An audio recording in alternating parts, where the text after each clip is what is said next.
It wasn't exactly a secret that NBN's transition plan away from its aging SkyMaster satellite services was going to go to Amazon and its Project Kuiper low Earth orbit satellite system. I've got to give a hat tip to the AFR for breaking that one. And today, NBN Co made that announcement rather more formal, while still leaving a whole host of mostly as yet unanswered questions. Now, I can't answer every single one of them because I don't know up front, but here's what we do know about why it's being done, what the impact is likely to have, and I'll try and answer a few other questions that people might have at this point if they're existing SkyMaster customers. So first and foremost, we're going to ask, well, why is NBN Co abandoning SkyMaster?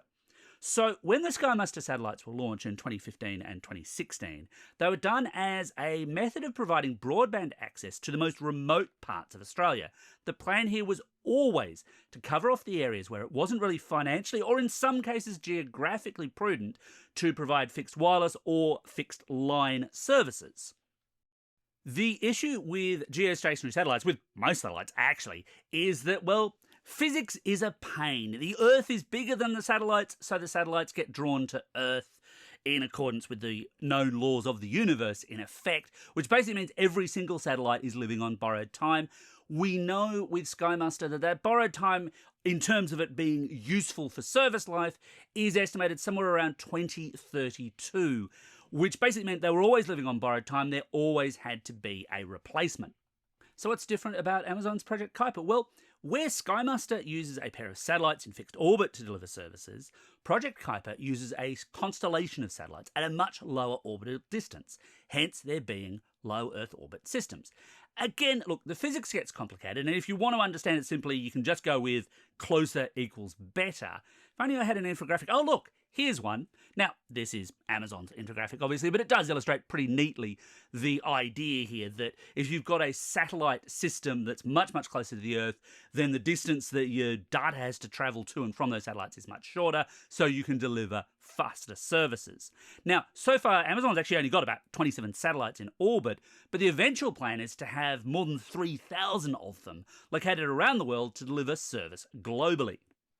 Having announced it today, when will NBN Co shift from SkyMaster to Project Kuiper? Well, while I'm sure deals have been struck and there are probably some exact dates inked in behind closed doors, NBN Co is being slightly coy about exactly when it'll shift its first customers from SkyMaster to Kuiper, beyond a statement that it hopes to start offering services in Australia from mid-2026, though there's nothing as yet announced that states that Amazon can't also launch its own commercial or even direct-to-consumer services in the same timeframe. And if you're thinking, hang on, low Earth orbit satellite, this sounds an awful lot like Starlink. Well, you're not wrong. It is fundamentally the same technology. This is a competing service to Elon Musk's Starlink, with one big difference for Australians, I feel. And it's one that I think a lot of people are going to overlook, and it's this.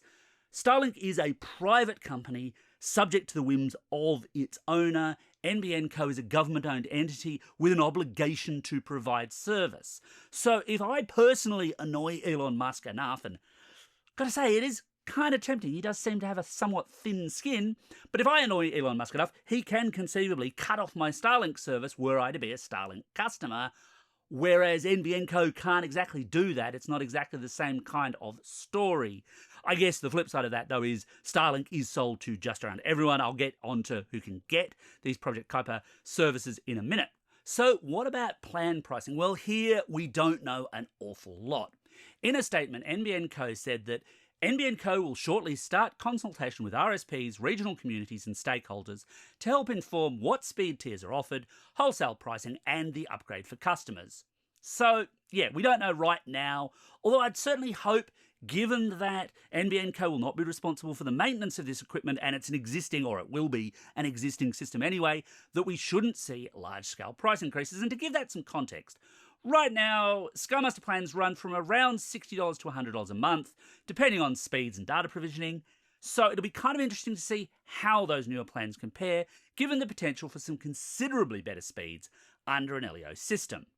Now, if you're an existing SkyMaster customer, you might be wondering, will I have to upgrade my existing equipment? And the answer to that is yes. LEO satellite systems do use different technology, and frankly, for some SkyMaster users who might have been on it for a long while, considerably newer equipment would be no bad thing. So you will have to switch out equipment. What will be interesting to see is exactly how this is managed, because there'll be parts of that system which absolutely will be owned by NBN Co, and you shouldn't have to pay for that.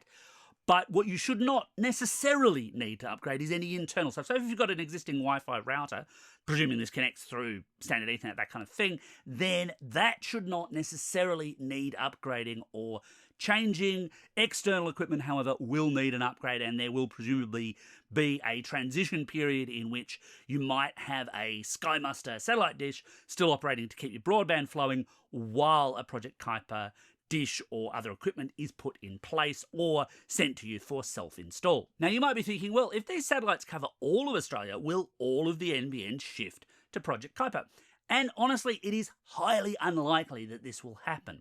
While you can get better performance out of an LEO system than you can from SkyMaster, again, distance plays its part, that pales against the speeds that pure optical fibre on the ground can manage. Well before the first SkyMaster customer shifts to Kuiper, we'll see a bump up in NBN speed tiers this September for FTTP and HFC customers, and in the meantime, NBN continues to work to try to transition as many fibre to the nodes, that's the copper line customers, to FTTP as possible. NBN's own statements on this make this rather more apparent too, noting that, and I quote, NBN Co plans to offer wholesale residential-grade fixed LEO satellite broadband services to more than 300,000 premises within our existing satellite footprint via participating retail service providers. So that still leaves millions and millions and millions of Australians on mostly fixed-line services, and as has been the case since its inception, your choice of NBN services is determined by your location. You don't get to pick which technology you're using. Thanks for watching.